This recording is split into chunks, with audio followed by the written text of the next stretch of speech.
Hi, I'm Craig, and this is Crash Course Government and Politics, and today we're going to talk about bureaucracies just as soon as I finish filling out these forms. Do I really have to initial here, here, and here on all three copies, Stan? Regulations say so? All right. I'm just kidding. I don't really have to fill out forms in triplicate in order to make an episode of Crash Course. But this kind of stuff is one of the main reasons that people don't like bureaucracies. Americans tend to associate them with incomprehensible rules and time-wasting procedures, and probably most annoying, actual bureaucrats. But bureaucracies are a lot like our extended families in that we largely don't understand, or at least don't appreciate, the important role that bureaucracies play in our lives, mainly because of all the forms, and because my cousin who always ate all the cookies from the jar at Grandma's house.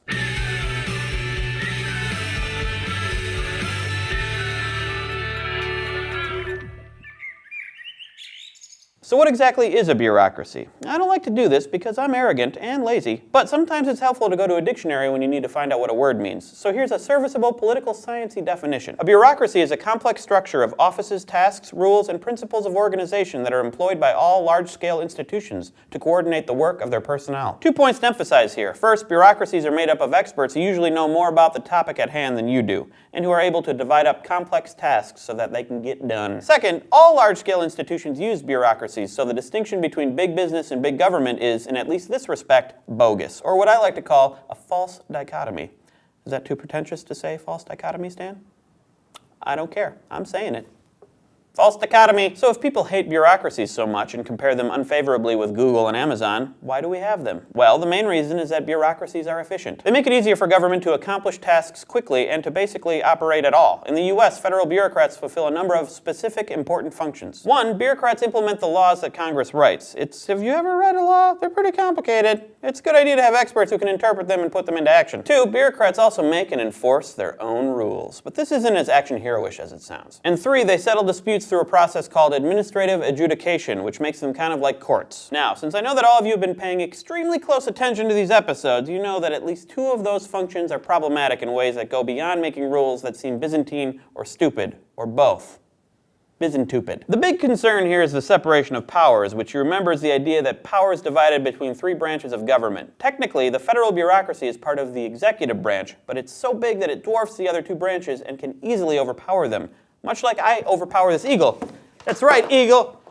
I make my own rules, like a bureaucracy. But an even more troubling, to some people, aspect of bureaucracies is what they actually do. So let's go to the thought bubble. Bureaucracies don't just enforce the rules, they make new ones, called regulations. In doing this, they are acting like a legislature, especially since the rules have the force of law and people can be punished for breaking them. For example, if you say sticks on TV, the FCC can fine you, just like the local law enforcement would if you broke a state law against speeding. And don't say sticks to the cop. But according to the Constitution, Congress is supposed to make the laws, so if you're a constitutional formalist, this is going to give you fits. On the other hand, the rulemaking process allows for a degree of popular participation that goes way beyond what happens in Congress. In 2014, Congress called for the mandatory notice and comment period on new FCC rules on the issue of net neutrality. Any person can read the proposed rules, which are not easy to understand, and offer a public comment, including suggestions for new rules using the internet. The bureaucracy is required to read the comments, and they can be incorporated into the final rules that are published in the Federal Register. So in a way, federal rulemaking is more democratic than congressional lawmaking, but it's still not in the Constitution. Administrative adjudication raises similar separation of powers issues, but they're less problematic because the Constitution gives Congress the right to establish courts other than the Supreme Court, and it doesn't say that these can't be administrative tribunals that are part of bureaucratic agencies. Many low-level bureaucratic positions are filled through competitive exam-based civil service procedures, which are supposed to ensure a level of expertise and take politics out of the staffing process. But many upper-level bureaucratic leaders, especially cabinet secretaries and also ambassadors, are very political. For one thing, they're appointed by politicians who may be repaying favors or trying to pack the agencies with like-minded favorites. For another, bureaucrats engage in bargaining and protect their own interests, the very thing that politicians do all the time. Thanks, Thought Bubble. So, the first reason we keep bureaucracies is because bureaucracies are useful. They do get things done, even though it might not be as quickly as we'd like. And some of these things are things we want done, like inspecting our meat so we don't get E. coli or salmonella or mad cow disease. One response to this that we'll talk about later is to get rid of public bureaucracies and contract their tasks out to private companies. There's something to be said for this. After all, in a lot of ways, UPS does a better job of getting packages to us than the Postal Service does.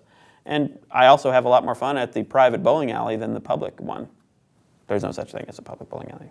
If there is, I'm going. It might be free. But the main argument for privatization seems to be cost, and that one might not always be true. It seems unlikely that a private corporation would spring up to inspect meat, and although we could rely on pricing to signal that our chicken wings are salmonella-free, I don't think it's a good idea. So in addition to being useful in filling roles that the private sector might not fill, one of the reasons we have so many bureaucracies is because Congress keeps making them and delegating power to them. If we didn't have bureaucracy, congressmen and their staff would be taking on all the oversight and enforcement of their own laws. In addition to creating its own separation of powers problem, this might be kind of chaotic considering that potentially the entire House of Representatives could be replaced every 2 years. One advantage of bureaucracies is a certain amount of stability and the built-up expertise that comes with it. Probably the main reason why we don't change bureaucracies, though, is that doing so is really difficult. Once Congress makes a bureaucracy, it's usually permanent for a number of practical and political reasons. We'll get into those reasons next time. So I'm going to wrap this up with a little bit of a reminder about federalism, based on a largely unwarranted assertion. I bet that if you ask most Americans to give an example of a bureaucracy, they will say the DMV. Most people will tell you a DMV horror story of the time they had to wait in line for 4 hours just to renew their license, and when they got to the counter, a clerk told them that they didn't have the right forms and they needed to post a money order and not a credit card or a check or even cash, and that anyway they had to go on break and I had to come back in 15 minutes and all I wanted was my license. The DMV! And I sympathize with this predicament, but I feel the need to remind anyone who has had this experience at the DMV that it's a state bureaucracy, not the federal bureaucracy. Most of the bureaucrats you meet in your daily life, teachers, policemen, tax assessors, are officials of your state government, not the federal government like bureaucrat Jimmy, which is pretty much what the framers intended. So it's a good idea to be thoughtful about which government we're going to transfer our anger towards and to rage against the correct machine. That's what federalism's all about. Thanks for watching. I'll see you next week. Crash Course Government and Politics is produced in association with PBS Digital Studios. Support for Crash Course U.S. Government comes from Vocal.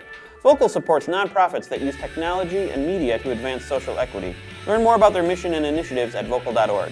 Crash Course was made with the help of these soulless bureaucrats. Thanks for watching.